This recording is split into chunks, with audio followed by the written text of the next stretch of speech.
7월 한 달 동안에 언약에 대해서 우리가 함께 생각을 했습니다. 언약이란 하나님께서 자기 백성을 다스리시는 방법이라고 말씀을 드렸습니다. 하나님은 언약을 가지고 자기 백성을 인도하시고 언약을 가지고 자기 백성들의 마음을 사로잡으시고 그 삶에 소망을 주시는 분이었습니다. 하나님이 우리에게 주시는 언약은 구원과 삶을 위한 것입니다. 저는 이 언약에 대해서 공부하면서 주로 이 조직신학적으로 구속의 언약, 행위의 언약, 은혜의 언약 이런 것으로 이 언약을 배우면서 언약에 대하여 가지고 있던 인상은 무엇이냐면 하나님께서 우리를 구원하시는 방법이다라는 것이었습니다. 죄인들을 구원하시기 위하여 하나님께서 언약을 베푸셨다. 그것이 은혜 언약이다. 그리고 은혜 언약만이 최고인 줄로 생각을 했습니다. 그러나 성경을 연구하면서 또 언약에 대해서 답답한 마음을 가지고 많은 자료들을 연구하면서 언약이란 단지 우리의 구원만을 위한 것이 아니라 우리의 삶을 위한 것이었다라는 것입니다. 애초에 하나님께서 우리에게 언약을 주신 목적은 우리가 하나님을 하나님으로 모시고 살게 하기 위해서였습니다. 언약을 주신 목적은 하나님을 나의 하나님으로 모시게 하기 위한 것이었어요. 내가 너에게 이러이러한 복을 주겠다. 너는 나를 너의 하나님으로 섬겨라 하는 것이에요. 너는 나를 너의 하나님으로 섬겨라. 그래서 언약은 나는 너의 하나님이다. 이것이 언약의 가장 처음에 등장하는 말이에요. 나는 너의 하나님이다. 그러므로 우리는 하나님 앞에 어떻게 고백해야 하느냐 하면 하나님은 나의 하나님이십니다. 이렇게 고백해야 돼요. 우리가 예수 그리스도를 믿고 나면 그 다음에 우리는 예수 그리스도를 나의 구주라고 고백을 하지요. 그러나 예수님을 자신의 구주라고 고백하는 모든 사람들은 하나님을 나의 하나님이라고 고백해야 된다는 것이에요. 그리고 예수님을 자기의 구주로 영접한 사람들은 하나님의 말씀에 순종하면서 살아야 하는 것입니다. 언약은 하나님과의 관계를 만들어요. 이 관계를 법적인, 그래서 틀림없는 관계로 만들어요. 그리고 이 관계 속에서 하나님은 나의 하나님이요, 하나님은 또한 우리의 하나님이 되셔서 하나님과 친밀한 교제를 나눔으로 하나님께로부터 모든 풍성한 은혜와 복을 누리게 되는 것입니다. 이 모든 것들을 확실하게 틀림없이 보장하시는 것이 하나님의 언약입니다. 자, 오늘 우리가 읽은 성경 말씀은 이스라엘 백성들이 애굽 땅에서 여러 가지로 고통을 겪으면서 그 삶의 아픔과 고통을 인하여 하나님 앞에 기도하였다. 이렇게 말씀합니다. 그리고 하나님께서는 그들의 부르짖음, 그들의 기도를 듣고 응답을 하셨는데 응답하신 근거는 그들이 고통스러워서 응답하셨다거나 그들이 괴로워서 응답하셨다거나 혹은 이스라엘 백성들의 목소리가 커서 응답하셨다고 말씀하지 않습니다. 하나님께서 이스라엘 백성들의 기도에 응답하신 근거는 그 백성들의 조상이 되는 아브라함과 이삭과 야곱에게 세운 언약을 기억하셨기 때문이다. 이렇게 말씀하고 있습니다. 오늘 우리는 성경을 보면서 기도 응답에 대한 근거가 우리가 생각하는 것과 너무 다르다 하는 사실을 종종 발견할 수 있습니다. 우리들은 기도 응답의 원인으로 우리들의 정성을 많이 들어요. 세상에서도 우리가 알고 있는 기도의 원칙은 정성입니다. 그저 정한수 한 그릇 떠놓고 비나이다 비나이다 이러면서 손이 닳도록 빌어대요. 옛날에 우리 어머니들 자녀 서울로 공부 보내놓고 그리고 나서 이 자녀가 서울에서 공부 잘하고 성공할 수 있도록 집에서는 매일 새벽에 우물에서 찬물을 떠서 그릇에 담아 놓고 그 앞에서 빌었던 거예요. 비나이다 비나이다 서울에 간 우리 아들 하면서 시집간 우리 딸 이러면서 이렇게 빌고 또 빌었던 거죠. 그러면은 지성이면 감천이다 하는 것이에요. 이제 이것이 세상 사람들이 기도에 대해서 가지고 있는 생각이에요. 그리고 우리들도 역시 거기에서 벗어나지 못합니다. 우리들도 정성을 기울여야 응답받는다라고 생각을 해요. 자, 이 기도의 원칙이 아주 터무니없는 것은 아닙니다. 이 끈질기게 기도하는 이것이 전혀 근거 없는 것은 아니에요. 그러나 아무리 끈질겨도 무슨 들어줄 수 있는 근거가 있어야죠. 소위 속된 말로 하면 무슨 건덕지가 있어야죠. 그게 바로 이거예요. 이게 있어야 하나님께서 그의 기도에 귀를 기울이시는 거예요. 이게 있어야 하나님께서 그의 기도에 응답하시는 거예요. 그것이 뭐냐면은 하나님이 그들의 고통 소리를 들으시고 여기까지는 들으셨어요.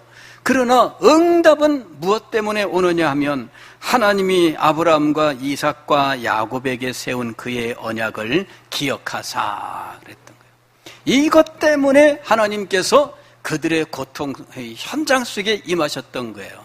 이것 때문에 하나님께서 그들의 기도에 응답하셨다 하는 것입니다. 아브라함과 이삭과 야곱에게 세운 언약은 무엇입니까? 이미 우리가 살펴본 대로 창세기 15장에서 하나님과 맺은 언약식에 대해서 보았습니다. 그 당시에 아브라함이 양과 염소를 잘라 놓고 그 다음에 비둘기, 산비둘기, 집비둘기는 자르지 않고 놓았더라. 뭐 이런 거 있잖아요. 기억나요? 예. 그때 하나님께서 아브라함에게 말씀하셨어요. 너의 후손은 이방의 객이 되겠다. 그곳에서 고통을 겪겠다. 그리고 4대 만에 돌아오게 하겠다. 그리고 이 땅의 백성들의 죄악이 아직 가득 차지 않았기 때문이다. 뭐 이런 말씀들을 하셨어요. 이건 뭐냐면은 하나님께서 아브라함의 자손들에게 어떤 계획을 가지고 있는지를 말씀하셨던 거예요. 그런데 이 말씀을 들을 당시 아브라함에게는 자녀가 없었습니다. 아브라함에게 자녀가 없는데 하나님은 아브라함에게 자녀뿐만 아니라 후손에 대해서 그리고 그 후손에게까지 하나님의 계획에 대하여 말씀을 하셨어요. 남들이 들으면 허망합니다. 그러나 아브라함은 이 말씀을 마음에 믿었었거든요. 아브라함은 믿음으로 하나님께서 자신에게 후손을 주시고 땅을 주신다라고 하는 사실을 믿었던 거예요.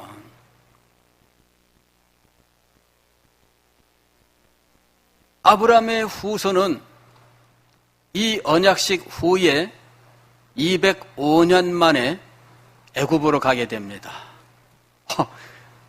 며칠 후가 아니에요. 205년 후에 애굽 땅에 가게 돼요. 야곱이 애굽 땅에 갈 때 바로 앞에 가서 뭐라고 말하느냐 하면 내 나이가 130세입니다. 이렇게 말해요. 예, 내 나그네 세월이 험악한데 130세입니다. 그러니까 아브라함의 손자 야곱이 애굽 땅에 갔을 때 나이는 130살. 그리고 야곱을 아버지 이삭이 낳았던 때 나이가 60세. 그러면은 합치면 몇 년이에요? 예. 190. 그러면 아브라함이 이삭을 낳았을 때가 100세였어요. 언약식은 언제냐? 그보다 한 15년 이전으로 봅니다.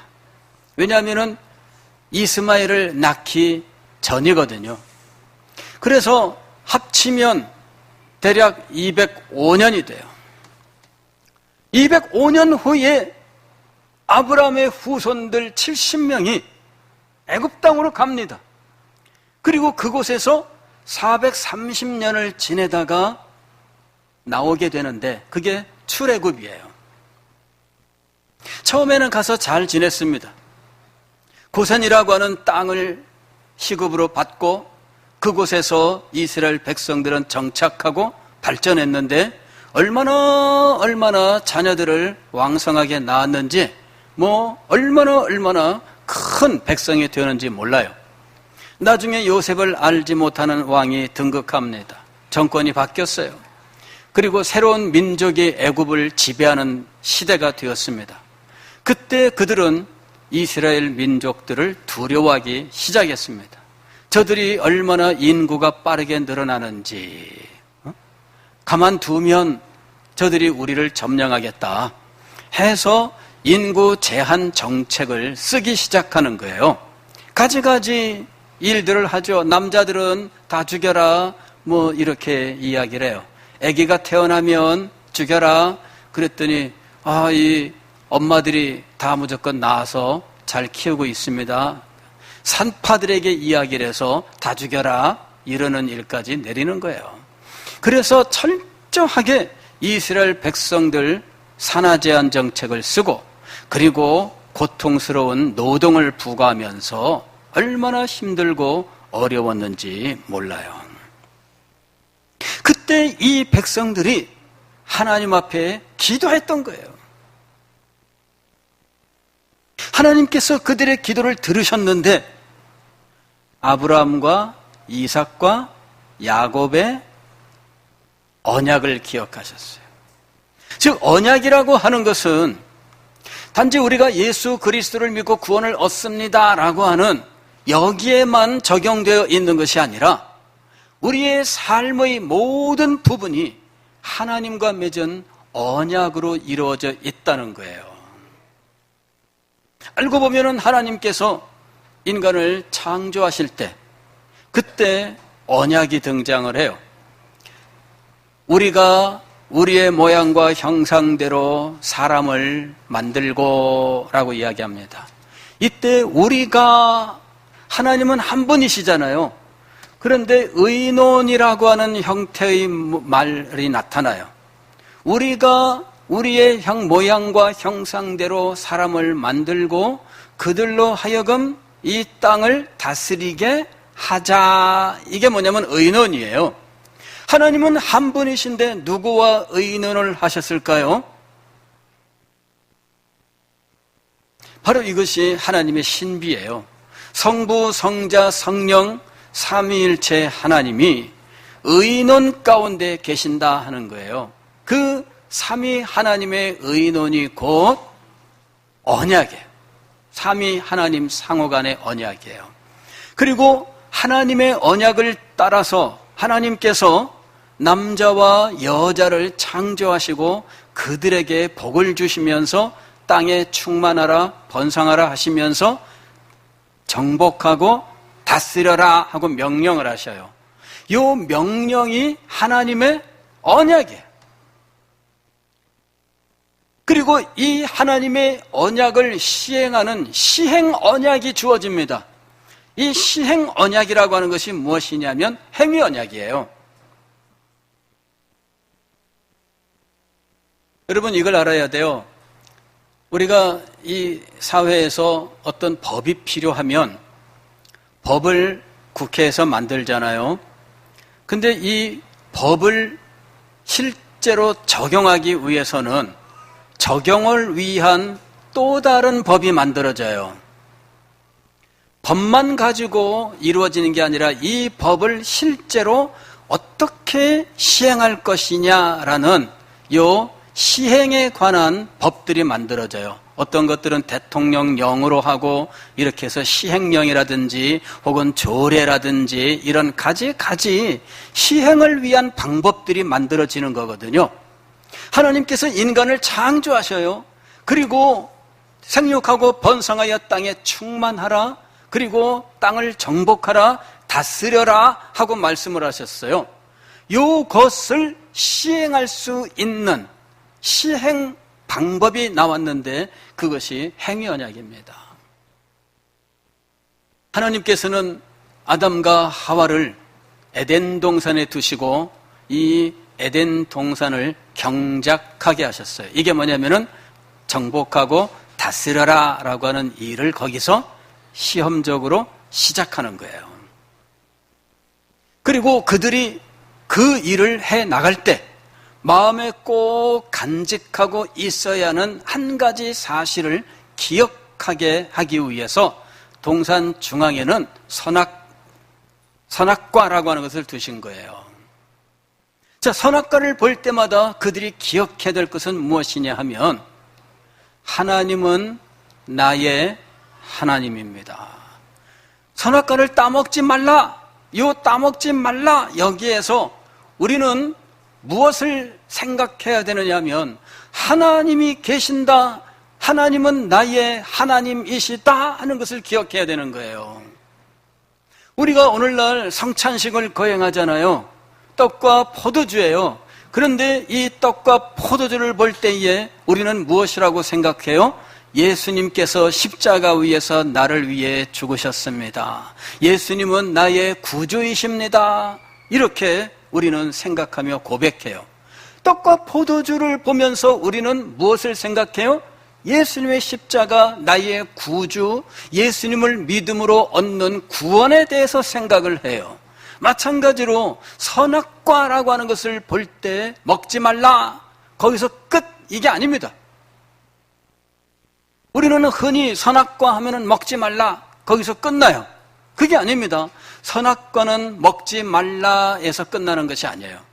가령 성찬 예식을 할 때에 우리는 받아 먹으라 요 명령을 받습니다. 정반대죠? 예. 성찬 예식을 거행할 때에는 이것은 너희를 위하여 찢은 나의 몸이니 받아 먹으라. 또 이것은 너희를 위하여 흘린 나의 피니 받아 마시라 그랬습니다. 먹고 마시고 끝? 아니죠. 먹고 마시고 끝이 아니에요. 뭐를 해야 돼요? 묵상을 해야 돼요. 기도를 해야 돼요. 예수님께서 나를 위하여 피 흘려 돌아가셨다. 이 모든 것은 나의 죄 때문이다. 예수님이 내 모든 죄를 담당하셨다. 내가 예수님을 믿음으로 이 모든 죄사함을 얻으며 생명을 얻는다. 예수 그리스도는 나의 주님이시다. 자, 받아 마시라, 받아 먹으라, 거기서 끝나지 않습니다. 마찬가지로 선악과는 따먹지 말라, 거기서 끝나는 것이 아니에요. 따먹지 말라 하셨을 때 우리는 선악과를 보면서 무엇을 떠올려야 돼요? 하나님이 나의 하나님이시다. 하나님은 나의 주권자이시다. 하나님은 나를 통치하시는 분이시다. 이분은 나에게 한량없는 복을 주시는 분이시다. 선악과는 하나님의 하나님 되심을 우리에게 가르쳐줘요. 성찬식의 떡과 포도주는 예수님은 나의 구주시다, 이걸 가르쳐 주시는 거예요. 이것을 우리는 성례라고 부르는 겁니다. 이 선악과를 통해서 우리는 하나님을 나의 하나님으로 모시는, 즉 이 언약 속에서 살게 되어 있는 거죠. 그러면서 그는 에덴 동산에서 주어진 삶을 살게 되었던 거예요. 문제는 잘 살았으면 아무런 문제가 없었겠죠. 그러나 언약을 깨뜨리는 일이 벌어졌어요. 선악과를 따먹었습니다. 타락했어요. 범죄했어요. 하나님은 나의 하나님이다 라고 하는 사실을 정면으로 깨뜨려버리고 마른 거예요. 이제부터는 하나님은 나의 하나님이 아닙니다. 그것이 이 세상 사람들의 모습이에요. 선악과를 따먹음으로 하나님은 나의 하나님이 아닙니다. 그러므로 나는 하나님의 말씀을 따라 살 필요가 없습니다. 하나님은 나의 하나님이 아닙니다. 그러므로 나는 하나님 앞에 예배할 수 없습니다. 선악과를 따먹은 것은 바로 하나님께 반역을 행한 것이고 하나님을 부인한 것이고 하나님을 예배하지 않겠다는 것을 표현한 거예요. 여기서 모든 게 끝난 것이 아니죠. 이렇게 인간이 언약을 깨뜨렸을 때 하나님께서 언약이 깨졌냐? 끝. 그랬으면 모든 게 끝나는 거예요. 그런데 하나님께서 인간이 언약을 깨뜨릴 줄을 아셨을까요? 모르셨을까요? 아셨죠. 그죠? 예. 그래서 하나님은 인간이 언약을 깨뜨리면 비상 언약을 통해서 회복시키기로 하셨던 겁니다. 할렐루야. 예, 우리 인간들도 지혜로운 사람들은 일을 그렇게 해요. 여러분 보세요. 그리고 우리가 전기를 쓰고 있는데 우리 교회는 뭐 비상 발전기가 없습니다. 그러나 중요한 시설, 요 전기가 끊어지면 안 되는 곳에는 항상 무엇이 있어요? 비상 발전기가 있어요. 전기가 끊어지면 안 되는 곳이 어디예요? 많죠? 가깝게는 여기 병원 같은데요. 병원 같은데. 병원에 전기가 탁 끊어지면 어떻게 돼요? 그러면 전기로 돌리는 생명 구조 장치들이 있는데 이런 것에 지금 의지하고 있는 사람들이 위험에 빠지는 거예요. 그래서 이 병원은 정전이 일어나면 안 돼. 정전이 일어나면 안 돼요. 1초라도 정전이 일어나면 안 돼요. 왜? 정전이 일어나서 기계가 꺼지면 여러분 컴퓨터 다시 켜보면 알죠? 한참 기다려야 돼. 그 사이에 사람이 죽을 수 있어요. 그렇기 때문에 정전이 일어나면 안 되기 때문에 항상 무엇을 가지고 있느냐 하면 비상 발전기를 가지고 있어요. 정전이 되는 순간 비상 발전기가 즉시 돌아서 전기가 끊어지지 않게 하는 거예요. 여러분, 이 대책을 세우게 되어 있습니다. 하나님께서 인간을 창조하셨어요. 하나님께서 인간을 축복하셨어요. 하나님께서 에덴 동산을 창조하시고 선악과를 두셨어요. 그런데 인간은 타락할 거예요. 하나님은 대책이 없어요? 아닙니다. 비상 언약을 만들어 놓으셨어요. 회복시키시는 거죠.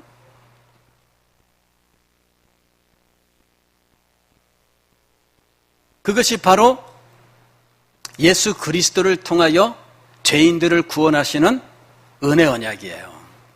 이거는 즉시 타락한 인생들을 되돌리는 거예요. 하나님은 나의 하나님이 아닙니다. 그러므로 내가 하나님 앞에 예배할 필요가 없습니다.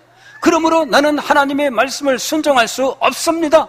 이러면서 자기 멋대로 살아가는 인생들을 하나님께서 버려두지 아니하시고 은혜 언약, 즉 비상 대책을 세우셔서 그들에게 구주를 주시는 거예요. 예수 그리스도께서 죗값을 치르게 하시고 그 죗값을 치렀다는 사실을 인정하고 예수님을 자신의 구주로 영접하는 모든 사람들에게는 다시 회복의 은혜를 주시는 거예요. 그리하여 하나님은 회복된 그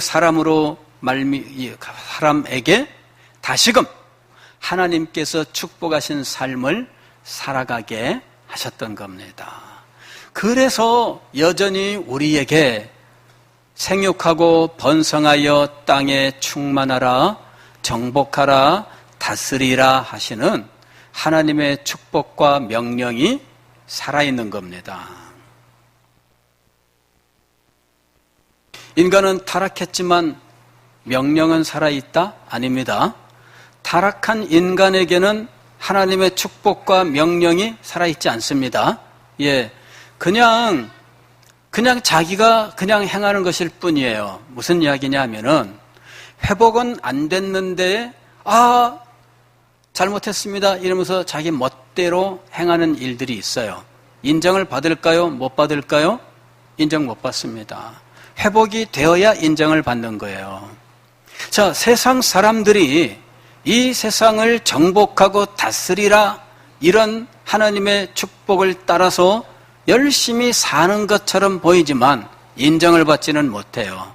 그래서 이 세상에서 회복하지 못한 사람들이 세운 문화가 하나님의 나라 문화가 될 수 없는 거예요. 가령 이런 겁니다. 우리나라는 그런 깽단이 존재한 나라는 아니지만 이 깽이라고 하는 조직이 있잖아요. 이탈리아 같은 경우에는 마피아 이런 거. 예. 이런 사람들은 국가 속에 있지만 이 불법을 행하는 사람들이에요. 불법으로 자기의 이익을 구하는 이제 이 집단입니다. 그곳에 있는 사람이 고아원에 기부금을 냈어요. 총을 들고 은행을 털고 자기 사업에 방해되는 사람 다다다다다 총을 쏘고 그 재산 빼앗아가고 그랬는데 그 중에 11조를 교회에 냈어요. 인정을 받을까요? 못 받을까요?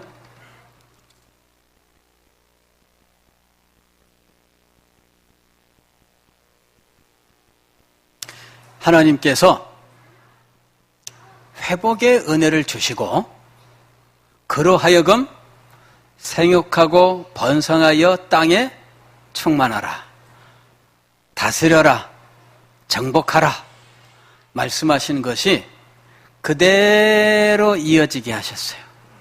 이게 비상언약의 효력이에요. 그래서 언약은 구원을 위한 것일 뿐만 아니라 삶을 위한 것입니다 라고 말씀을 드린 거예요. 애초에 우리에게 축복된 삶을 위하여 하나님께서 언약을 주신 겁니다. 그런데 인간이 타락했잖아요. 언약을 스스로 파기하잖아요. 그래서 하나님께서는 회복하도록 회복의 기회를 주셨는데 이것이 비상언약이에요. 은혜 언약을 주셔서 회복을 시키셔서 그로 하여금 처음에 그 축복된 삶의 언약 속에서 살아갈 수 있게 하셨다 하는 거예요. 그냥 아까 병원 이야기를 말씀을 드렸는데 병원에 정전 사태가 일어났어요. 그런데 비상발전기가 없었으면 다 죽는 겁니다. 근데 비상발전기가 돌아가면서 회복되어서 이 발전기에서 공급하는 전기를 통해서 생명구조장치를 달고 있던 사람들이 여전히 그 생명구조장치의 도움을 받게 되었어요. 생명을 유지하는 거죠. 마찬가지로 하나님께서 주셨던 이 축복은 은혜 언약, 이 비상의 언약을 통해서 회복되어 여전히 계속되는 거예요. 그러니까 우리는 예수 그리스도를 믿음으로 생육하고 번성하여 땅에 충만하라 하신 이 축복을 여전히 이어가고 또 정복하고 다스려라 하신 이 축복을 여전히 이어가게 되었다는 거예요. 그리고 아브라함과 그 후손들에게 주신 약속은 바로 이것이 계속되고 있음을 보여주고 있는 겁니다. 그냥 보십시오. 아담에게 하나님께서 타락 후에 말씀을 하시는데 여자의 후손을 약속하셔요. 물론 이 여자의 후손은 예수 그리스도를 가리키는 것이지만 그러나 인류, 즉 아담의 참된 후손을 가리키는 거예요. 그리고 아담에게 무엇을 말씀하시느냐 하면은 땅에 대해 말씀하셔요. 너는 흙에서 났으니 흙으로 갈지니라. 이 흙이 가시와 엉겅퀴를 낼 것이며 이 흙에 대해서 이야기를 해요. 즉 땅에 대한 이야기예요. 자손과 땅에 대한 말씀을 하셔요. 그런데 아브라함에게 와서 하나님께서 내 자손에게, 너와 내 자손에게 무엇을 주겠다? 이 땅을 주겠다. 항상 하나님은 자손과 땅을 약속하셔요. 모세에게 이스라엘 백성들에게 선포할 말씀을 주십니다. 약속의 땅에 들어가는 거예요. 약속의 땅. 항상 하나님은 언약하실 때에 이 축복을 무엇으로 제시하느냐 하면은 땅과 자손이에요. 땅과 자손. 이게 사실은 창조 명령 속에 있는 거예요. 생육하고 번성하여 땅에 충만하라. 이거는 자손이에요. 정복하고 다스려라. 이건 땅입니다. 즉 최초의 이 언약, 하나님의 축복의 명령, 이것이 회복되고 그것을 붙들고 살아가게 하셨다는 거죠. 아브라함에게도 회복된 이 축복의 삶을 이 언약으로 제시하셨어요. 다윗에게는 내 왕위를 내 후손에게 영원토록 계속되게 하겠다. 나라와 후손에 대해서 말씀을 하셔요. 그리고 신약 시대에 와서는 모든 민족으로 제자를 삼아 그랬습니다. 너희는 가라 이거죠. 그러므로 너희는 가서 모든 족속으로 제자를 삼아 그랬어요. 땅과 후손이라고 하는 것은 하나님께서 천지를 창조하실 때 인간을 만들기 전에 작정하셨던 것이며 창조한 인간에게 축복하시고 명령하셨던 거예요. 그것이 예수 그리스도 십자가를 통해서 오늘 우리에게 계속되고 있다는 것입니다. 즉 하나님의 축복, 하나님의 축복의 언약은 오늘 우리에게 계속되고 있는 것입니다. 이스라엘 백성들이 애굽 땅에서 신음하며 하나님 앞에 부르짖을 때에 하나님께서 무엇을 기억하셨다고요? 언약을 기억하셨어요. 오늘날 여러분이 이 땅을 살면서 하나님께서 여러분에게 주신 은혜 언약, 예수 그리스도의 십자가를 통하여 회복시키신 여러분의 삶을 기억하시고 하나님이 당신이 우리에게 언약하신 축복으로 응답하시는 것입니다. 여러분, 오늘 우리는 이 하나님의 언약의 근거에서 살아가고 있는 것입니다. 우리가 하나님 앞에 기도한다면 하나님은 언약을 기억하시고 우리의 기도를 들으실 거예요. 우리가 눈물을 흘리고 고통 가운데 있다면 하나님께서는 언약을 기억하시고 우리의 삶에 찾아오실 거예요. 우리가 하나님을 예배해야 되는 이유가 바로 여기에 있습니다. 사랑하는 성도 여러분, 언약을 기억하시는 언약의 하나님을 우리가 마음속에 깊이 새겨야 하겠습니다. 하나님은 언약을 기억하시는 분이십니다. 그러므로 우리는 하나님의 언약을 붙들고 하나님께 언약을 기억하게 하는 삶을 살아가야 할 것입니다. 기도하겠습니다.